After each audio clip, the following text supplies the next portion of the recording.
Man, this has been a great Christmas. I got everything I wanted. A new wrench, metal plating, a new car mat, and a nuclear reactor. Please don't use that thing inside. Grimlock a new sword to slay enemy with! Yeah, that's great, buddy. Well, it's getting pretty late. And with Christmas almost over, we need to end on a high note. Hey, Optimus! Wanna help us wrap up Christmas? Oh? What do you have in mind? Well, I talked to Spike, and he says it's a regular Earth custom to read stories on Christmas. And I know just the former librarian for the job. Very well, old friend. I think I know just the story to end the night on. Me, Grimlock, hope there are action scenes! I'm afraid not, friend. However, it is a classic with a good message.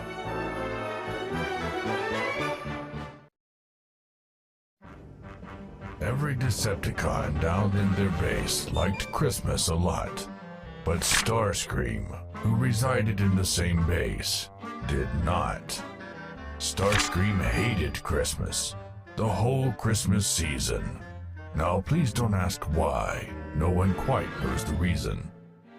It could be his head wasn't bolted on just right. It could be, perhaps, that his screws were too tight. But I think that the most likely reason of all may have been that his spark was 2 sizes too small. But whatever the reason, his spark or his bronze, he stood there on Christmas Eve, hating the cons, staring down from his quarters with a sour frown. I'm a hating the stockings! He snarled with a sneer. Tomorrow is Christmas, it's practically here! Then he growled with his fingers nervously drumming. I must find some way to stop Christmas from coming! For tomorrow he knew all the Decepticons would wake bright and early. They'd rush for their gifts. And then, oh, the noise! That's one thing I hate! Oh, the noise!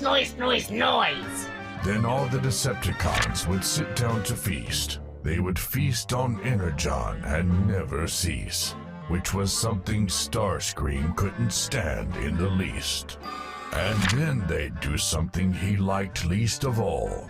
Every con in the base, the tall and the small, would stand close together with Christmas bells ringing. They'd stand in front of Megatron and the cons would start praising. They'd praise and they'd praise and they'd praise. And the more Starscream thought of these praising sings, the more Starscream thought, I must stop this whole thing! Why, for millions of years I've put up with it now! I must stop this Christmas from coming! But how? Then he got an idea, an awful idea. Starscream got a wonderful, awful idea. I know just what to do! Starscream laughed in his throat, and he made a quick Santa hat, but not a coat. What a great deceptive trick! With this marvelous hat, I look just like Saint Nick! Then he grabbed some bags and some old empty sacks. Soon those presents won't be on the racks. Then he entered the plan room where the con stockings all hung in a row. These stockings, He grinned. are the first thing to go! Then he slithered and slunk with a smile most unpleasant around the whole room, and he took every present.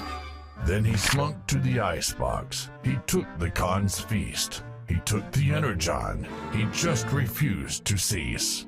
But once he was almost done cleaning the tree, he spotted something that gave him unexpected glee.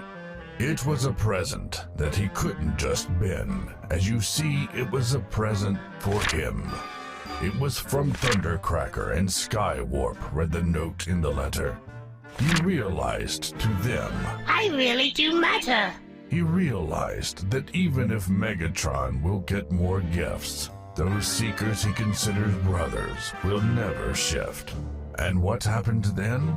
Well, in the base they say that Starscream's spark grew 3 sizes that day. And the minute his spark didn't feel quite so tight, he put back all the gifts before the bright morning light, and he himself celebrated Christmas with them, and he thought that he just might. Think Christmas is now quite all right.